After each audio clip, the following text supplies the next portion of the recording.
Hello, everyone, and welcome to this episode of the Higher Ed Geek Podcast, episode number 137 with Rishi, Rana, with People Admin. So this one focuses on the experiences of faculty, in so much as their work obviously is directly correlated to the experience of students and their success. So faculty need to be equipped with helpful platforms and the right tools to support their work and all the different things that they do so that they can better focus on their students. So it was really great to hear Rishi's perspective, his long career, different places, and his passion and kind of what brought him to this work and education.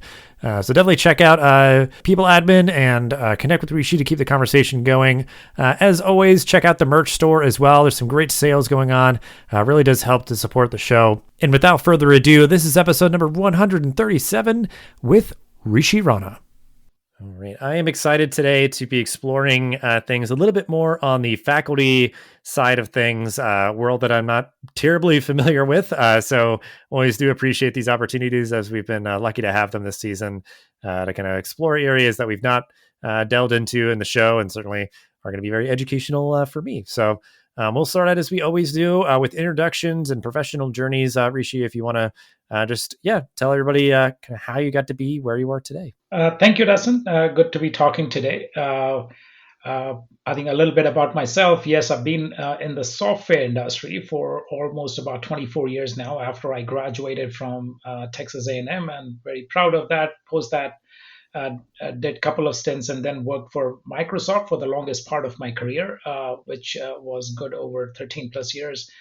Post that, I've been working for Vista private equity-led portfolio companies. So I've run 3 businesses for them. This is my 3rd business that I'm running for them. Very proud to be part of this journey as well. In the last, I would say, about 10 years, this being the 3rd business, which is geared towards, from a higher ed perspective in People Admin, what we do is we help solve problems in higher education, which has not been solved by others. So we partner for certain solutions. We build things from scratch to solve those problems and then continue to enhance. What we have done as part of this entire journey has been, in the last 3 years, built a brand new higher ed focused platform. That platform, again, assists from a back office perspective for staff and administrators. It helps faculty aspects of it, and which in impacting directly to the student outcomes. So now we are solving that direct impact from faculty that helps students be more successful.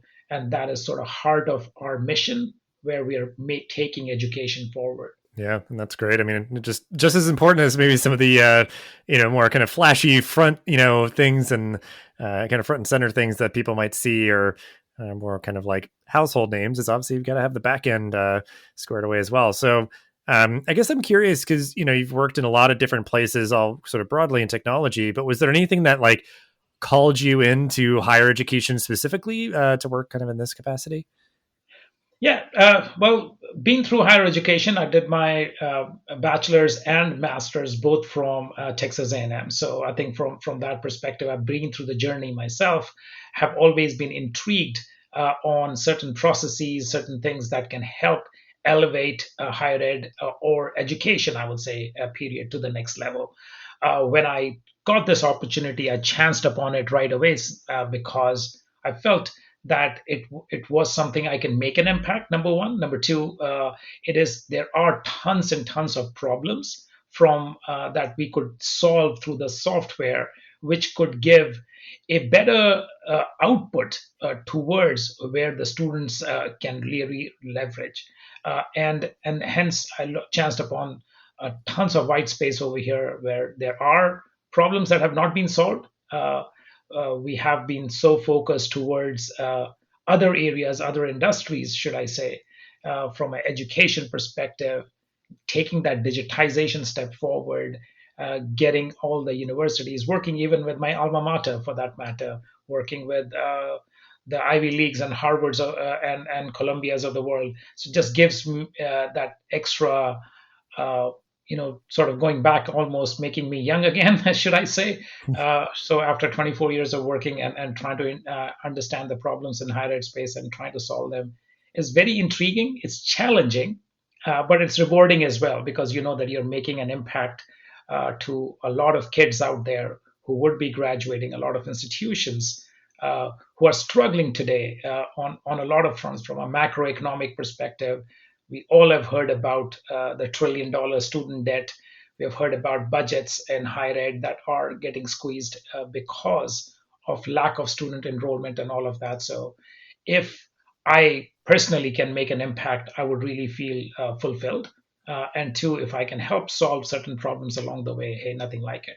So that's what intrigued me when this opportunity came calling, and I said, well, it's time for me to step in and see if I can make a change, albeit not that large, but in whatever minuscule way I can. Well, I mean, it all matters, kind of thing. Like all of us working together, collectively making our own impacts to, sort of improve things for students. And yeah, I mean, just what you're saying, it just I can totally get it. I'm just sort of like a fresh new challenge, a tall order, this, kind of overarching imperative to help make sure that, just colleges run as efficiently as possible for the sake of the students and, their bottom lines and pocketbooks and everything, so really appreciate that you felt kind of called to action here, and excited to kind of explore more about the work that you're doing now. So I guess you mentioned briefly, and I guess just anything else that you maybe want to like dig deeper into or just sort of include, just to make sure that people have a good understanding of what people admin does for institutions across the country. Okay, no, I think that's a good. So, People Admin, I think just to give you a quick introduction, was an Austin-based startup. So, Austin, Texas-based startup. Actually, the founders of this company did a fantastic job, and I really have to my hats off to them for for creating an organization of this magnitude. Uh, they did run it for good over 16 years of the entire journey. People Admin is today it's 20 years old organization, again out of Texas, Austin, Texas. Is spread across the world as well. But again, a pioneering job done.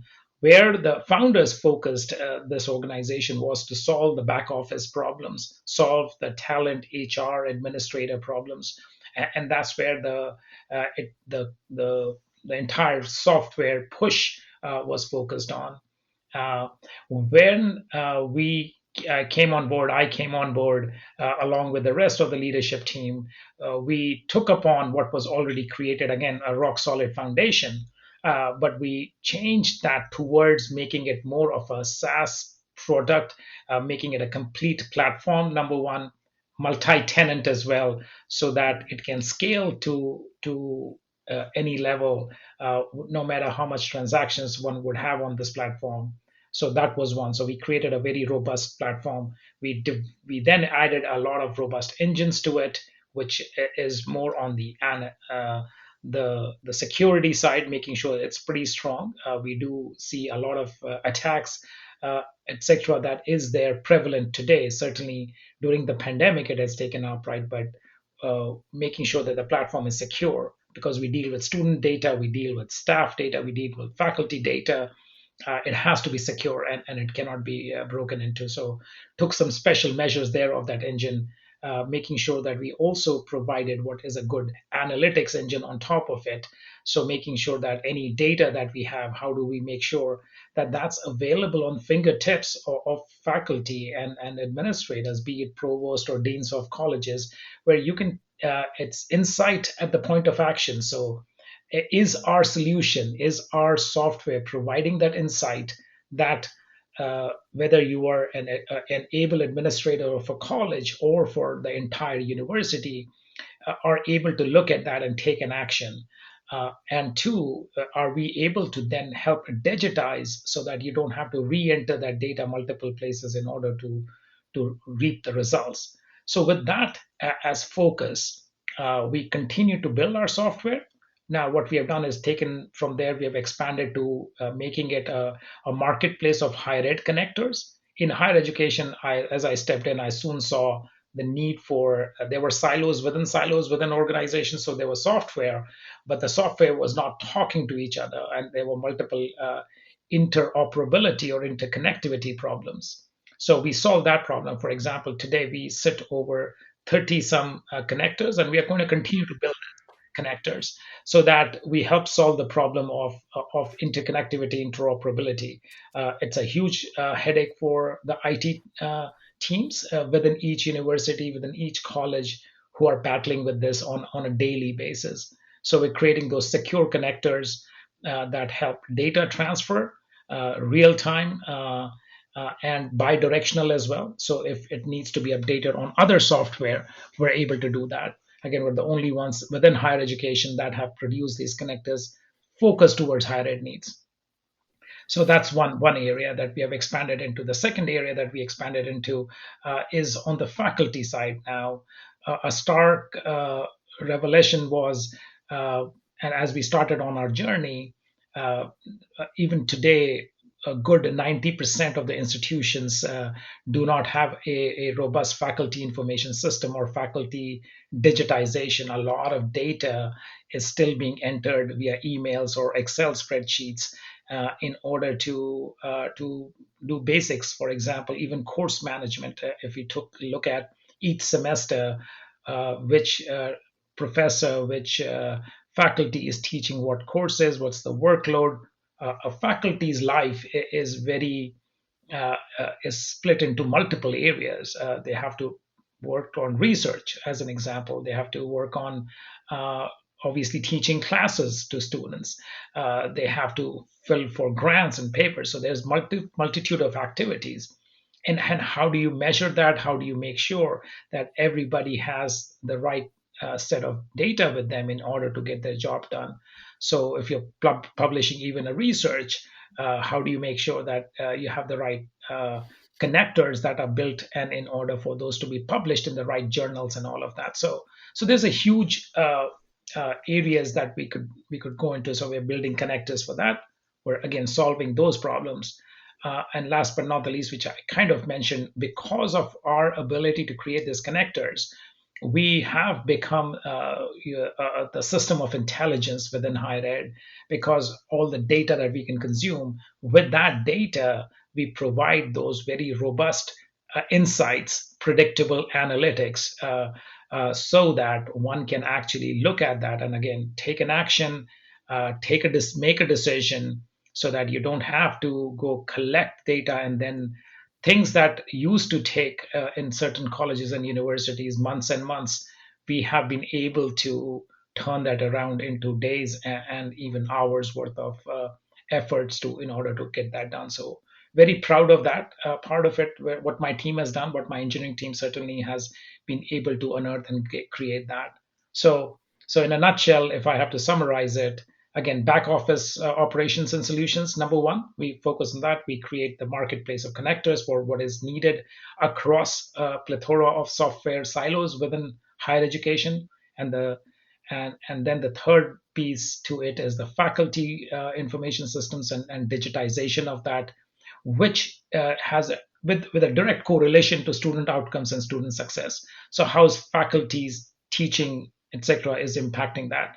So again, we're the only ones throughout the software organization of my larger fraternity of software companies and organizations out there, that we are building that solution. Uh, we have scaled to a certain level. We have to do a lot of more work in order to be holistic across the board. Well, I appreciate you sharing all that context. It's certainly very helpful to know. And I mean, yeah, the idea, like, I'm sure it's ringing in people's heads, just like mine, where it's like, oh, yeah, I mean, I guess there should be like a faculty information system, because I'm sure, they do a lot of different kind of work, and they're sort of ill served by if you have like, an HR system, and certainly obviously a student information system is tailored towards a completely different kind of constituency. So, yeah, I mean, helping faculty do all of the different things that they do that much better, and having kind of a common record, and yeah, there's analytics and reporting and everything.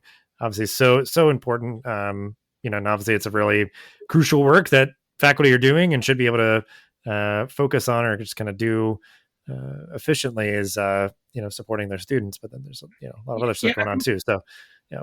I think one thing, Dustin, I wanted to emphasize or mention was that what we are also doing through our software is not only solving the big ticket problems, we're also taking away the mundane activities that are prevalent that faculty has to do. So again, digitizing a lot of all of those items, so that making one does not have to worry about those areas. One, as in faculty, does not have so they can take those mundane activities out of the way. They can get it easily done, and then they focus their time towards research, towards students, which is where an institution gets a better impact, which is where higher ed as a vertical, as an industry, gets a better impact as well. Kind of what I wanted to like lead into though is like, you do have some unique insights and things through the work that you do. So like, just getting your perspectives on, the work of faculty right now. Like, what do you see as some of the struggles faculty face when managing their time? Because like the whole sort of premise or purpose or need for like a faculty information system would say that there are some of those like friction points and like a lot of things that you mentioned of a kind of like, siloing and things. So yeah, what do you see as some of those struggles that faculty face managing their time? Yeah, I think that's a very good question, and I think that's one of the problems, one of the many problems that we are solving. So within that faculty information system, I think about entire life cycle management of a faculty. Faculty can be from an adjunct faculty to a full tenured faculty, towards uh, different levels of rising up to all the way to the deans and provosts levels. So everyone has a journey towards that. So what is that life cycle looks like? We look at it from a faculty activity reporting. So activities, as we were talking earlier, was more on the lines of uh, uh, whether I'm teaching in a class, I as a faculty, I'm teaching a course or multiple courses each semester. How much of my time is going in research? Because obviously we have to, higher ed is the place where much of the problems are getting solved as well, and much of the higher level problems are getting solved. So where is that research time going in? And the third is more from an operational perspective or administrative perspective, where faculty has to spend a lot of time, whether it is in meetings, whether it is filling out grants, whether it is applying for those grants, whether it is applying for that research in different areas. So those being the three major ones. What we don't have today from a faculty digitization and information systems perspective is, for example, a dossier system, which is nothing but a file-based system where somebody can take it offline. I have a file explorer, for example, if I'm using Windows, or I'm using a Mac system. I store my documents in a certain folder. But faculty, because of the research and because of all the teaching and courses and course materials and tests and all of that, there is a plethora of documents that one needs to carry with them. And it needs to be digitized, that it is available anytime, anywhere. As a faculty, I can have it on my handheld devices. I could have the same version on my desktop. I could have the same version on my iPads, etc. So how do you make that? And it has to be offline. I can work on it offline. When I go online, I sync up, and it all gets synced up as well. So making it easy for that. And again, there's a lot of documentation that needs to be there. Uh, with that, we need what is a data service. In the data service, what we need is for all of these items to be connected to each other, whether I'm reporting on an activity within a university or a college.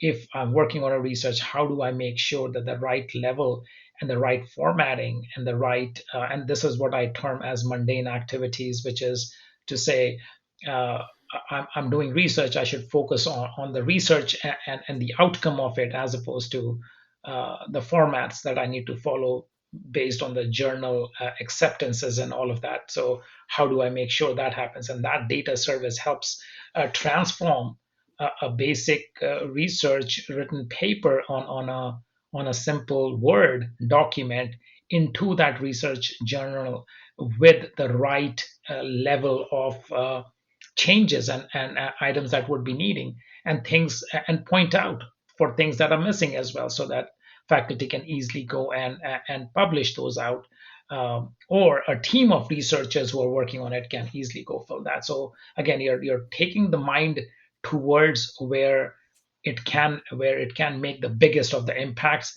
and the lesser activities are all automated and helping get there.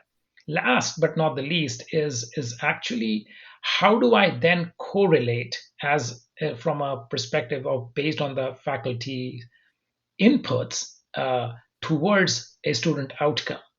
We could have, for example, a set of students in a certain semester with an average GPA of X, but you go to another semester with the same course, same things being taught. It is X minus 2 from a GPA perspective across the entire students.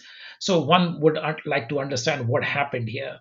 Was it that the students were not, was there part of the education that changed? Did we change certain course materials?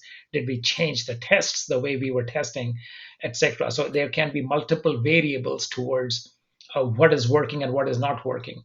And again, with the goal that we have to impart knowledge, we have to impart knowledge as from a faculty perspective, from a student perspective. It is how do I learn and grow, and how do I gain those additional skills, and why I came here for an higher education. So are the skills being imparted correct? Are we making students who are graduating ready for the workforce? How do you gauge that? How do you make sure that that impact from a faculty to student can be measured? Again, it's easier said than done from a problem perspective.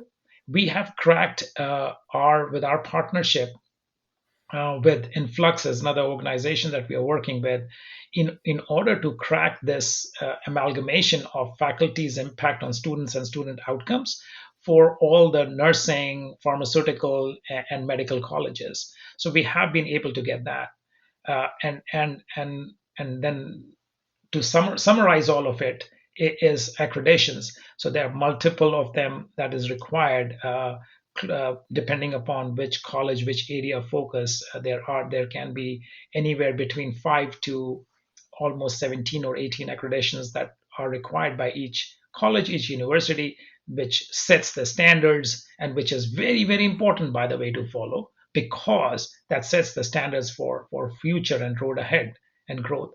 So so so again, just to bullet itemize it, the faculty information system is about lifecycle management. It's about faculty activity reporting. It's about having that dossier system. It's having that data service that have connectors built in it, making sure that there's in the lifecycle management, there's review of promotions and tenure part of it. How does that work? And last but not the least, and that is actually the most important one, how is faculty's activity then impacting student outcomes? I mean, that's definitely like, kind of getting to the apex of what I wanted to talk about here. But I mean, yeah, so much of what you're saying just makes a whole lot of sense. And just knowing like certain trend lines of like the things that I've been thinking about or seeing and being effective can sort of apply in this space as well. Of, just sort of a truism that I hold on to a lot is just like, technology is best when it sort of helps get things out of your way, like the way that you're talking about with certain processes and stuff. And then, yeah, just broadly transparency and, just the efficiency of like, it doesn't require like one system to rule them all, but like, at the very least, yeah, there's connectors to like, okay, well, this thing's really well suited to do, be our sort of SIS with like course registrations and grades and stuff, but like we can get that information fed in here to reflect and report and process it and make decisions based on it, just because like that's just not the strong suit of other tools that we have and those sort of things. But yeah, all really interesting stuff. I think just I'm grateful that you're thinking about all these sort of like big questions and setting systems up to help folks do all this work better and smarter. So yeah, but just to sort of ask the kind of pointed question here next, like with all of this being said, like say you've got a whole team of faculty equipped with this faculty information system, and they're utilizing it. So like what are the strategies that they're using to then sort of parlay that sort of framework and everything into being able to like focus more on their students and give them more attention and mentor them and engage in office hours and those sort of things? Like what are you seeing in the results as it comes to students and their experience. Yeah, I think what we have done is even our first version to our third version that we have released this year in 2021 has been a huge change from a UX perspective. So first and foremost, we built a system to solve the problems.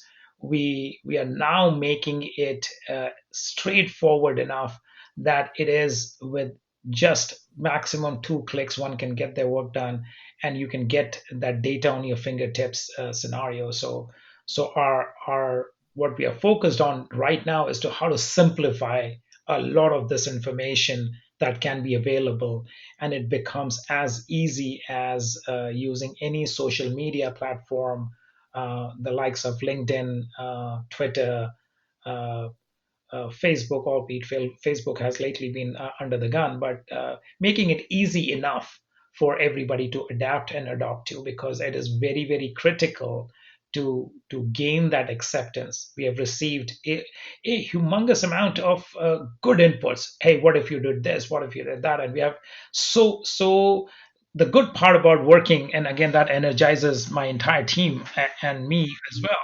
is the inputs we keep on getting from our customers, which are faculty, and like saying, hey, have you thought about this? Can you help create this connector item for me? Oh, that is actually going to be wonderful if you do that. So we have been tweaking a lot in order for our product to become that more robust and more holistic, to again making it much more easier, so that all of these aspects is a simple click of a button. For example, making the dossier system, it's just a replica of what one would have when if you're using a Mac or a Windows. So we have done absolutely that again, and making sure that it can go offline, it can go online, and sync up at any time. We have created those connectors. Again, if you're working on a specific research, for example, you can just say, oh, okay, I'm working on for this journal, it requires this kind of formatting. We just upload that, you upload your paper, it gets done.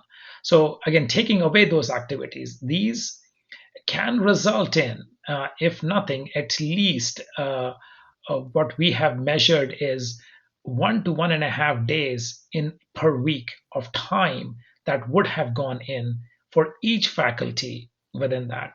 Now let's do a rough math of it. There are over 850,000 tenured faculty across, just take North America, across the 5,400 colleges. And you do the math, I think that's the amount of time that we would be saving if everybody would be adopting it. And we would go about it. So that brings better productivity.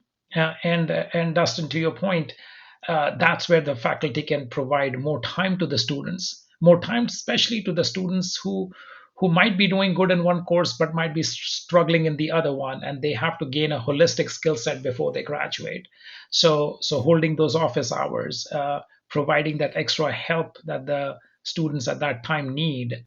And I know that while I sit here today talking about it 24 years ago, if I go back to my Texas A&M days, I had certain courses in computer science at that time, and I was seeking professors time, all like, okay, can you help me teach a little bit more, explain this a little bit more, and I did get that, but it was and I could, without all of this digitization, if you put in place, that will give extra time, and faculty can spend towards that. So I relate that personally. Albeit it's a generation of a difference, but then again, it's for us to solve the problems of now so that the future is better. Yeah, absolutely. Well, what made me think to get a segue to my next question is that, some faculty may have been teaching since you were in undergrad all the way until now, and may unfortunately be doing things the same way decades later and everything. But, because it is just really like we're creatures of habit. We're going to make patterns and stick to them, with the ways that work well for us and everything. So, I'm imagining, it's a question that's just been on my mind. I've asked it to a few guests recently, but because I think it can apply in a different kind of context. Like whenever you're trying to be a change agent, you need to build consensus. You need to bring people together and help for them to understand why a particular change is taking place. So like in your experience, like working with institutions and faculty and everything. Like, how have you navigated those sort of like friction points and pushback and confusion and everything to make sure that, everybody's bought in? Because a lot of these systems are only as good as everybody kind of, opting in and actually using them. Yeah, no, absolutely true. I think what you say, it is, and that is, we have realized that our journey of adoption of the product, and second, because I have done it this way, and hence it's the right way, or I'm not willing to change, does come in the way. So I do see that in a lot of places, and why are we are trying to make it such that it's enticing for some. It is enticing to be in that platform, be on those, making it more social media feed like platform where information of the latest information bubbles to the top. Your latest action items one needs to take bubbles to the top. So for example, if you're in managing a college, or you're managing a department, and you have to approve certain things, you have to approve a few areas, those action items bubble to the top, and our workflow engine is such that it will automatically continue to generate that part. We are also adding machine learning as an example to it, so it only gets better with more data as more data gets poured in. So we're able to then bubble up to the top. So you can quickly take those actions. Okay, it's just waiting on my approval. I can, and you can quickly see the changes as well on your handheld devices as well. You don't even need to go into details. In the past, the professors had to go back to the email, open those documents, read through changes. Here we're able to actually summarize it all, and making sure that you can take a decision in a jiffy, as opposed to spending hours on it. So that's one of the many changes which makes the life easy, and easier for everybody to go about it. The tasks that anybody's working on, and you have to provide an update. It is a tedious exercise today in a lot of colleges, where uh, they go around putting it on Excel spreadsheets, and then comparing and measuring and making sure that we have the time to accomplish all those tasks. Now, all of here, it's all automated. It can all be done. And if you don't have that much time, it will warn. The system will warn you that you only have this much faculty, and this is not how much that can be accomplished. So you're setting up for failure. Either that's going to impact students, or it's going to impact research, or it's going to impact the quality of the content that is being taught in the classes. Because if you fill too much, it is going to have an impact somewhere. So we're able to predict that part of it based on student outcomes as well, to say, if this is what will happen, here's how it is impacting, and what we need to get corrected. And last but not the least, from a compliance, which is very, very important perspective, is to say, are you compliant? Are you audit ready? Because a higher ed institutions should stand, and I strongly believe in it, to stand the pressure of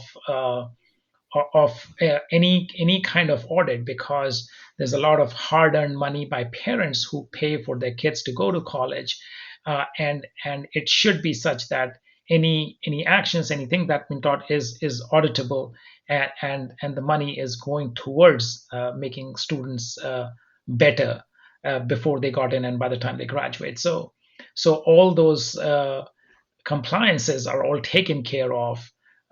You'll certainly have to fill data in order to be compliant, but then it is making it easier, and it's not a tedious exercise of months going through that. So again, all of that, we're trying to make it easy.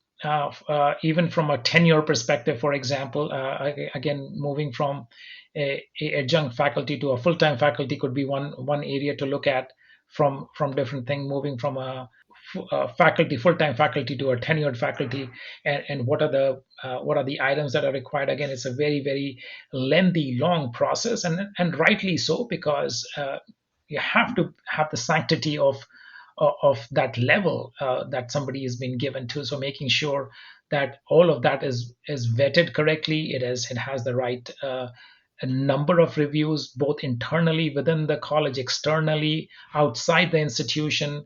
A lot of universities go for third party evaluations as well before you go through a tenured process.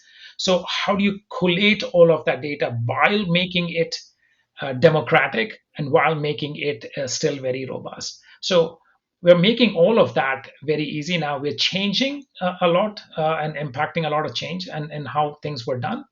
But we're trying to make sure that the the hurdle or the burden to switch from how it is done today to how it will be done with the software is going to be bare minimal. In fact, that experience is going to be better than what one has been used to for the last 20 years. Yeah, I do feel like that is probably very compelling when you can kind of show your work and also just make sure that you're kind of uncovering potential blind spots or things where it's just like, yeah, like, would you hold up under kind of some scrutiny? Like if, something needed to be shared out and, all that. So I think, yeah, I mean, that just having, a clear understanding and aligning to sort of the pain points of faculty and everything and yeah, just generally like making their lives easier and helping them to do the work that they need to do better and smarter. So just I feel like that's like the line that I'm going to sort of kind of catchphrase here for this episode. So as we wrap up, we always like to ask people about any resources that you'd want to share relevant to this topic, any books, blogs, podcasts, or anything that we can put in the show notes. Yeah, I think there's certainly a lot of blogs out there. I think we publish our own blogs as well, by the way, on peopleadmin.com. So one can absolutely go there and take a look at what we are finding. We in fact do a lot of research before we delve into enhancing the product or changing or making the software. So where it is, we are with our focus being again reducing the cost and solving those problems that have not been solved before. I would certainly suggest if anybody on the software world is building a platform to the book called Platform Revolution by Geoffrey Parker, a fantastic read in my mind that has helped me in a few places. I continue to refer to it. In fact, it's that good a book. I think as far as leading the organizations and getting the right minded people behind it, I would strongly recommend if Patrick Lencioni's The Five Dysfunctions of a Team as well. Once you have the right team focused on with the right ideas, solving that problem becomes a lot of fun, and that journey becomes more of something of a hobby as opposed to work. So that's what I'm inculcating in the team as we continue to build, as we continue to grow and hire more. By the way, we have a lot of positions open. So Dustin, if you have anybody or if anybody else is listening to this, if they would like to apply, I mean, please go to our website at peopleadmin.com. We're actively looking for people who the like mindset who would come and solve these problems ahead of us. Yeah, well, that's a great resource. I know a lot of people are always searching, so I appreciate you kind of raising a flag on that.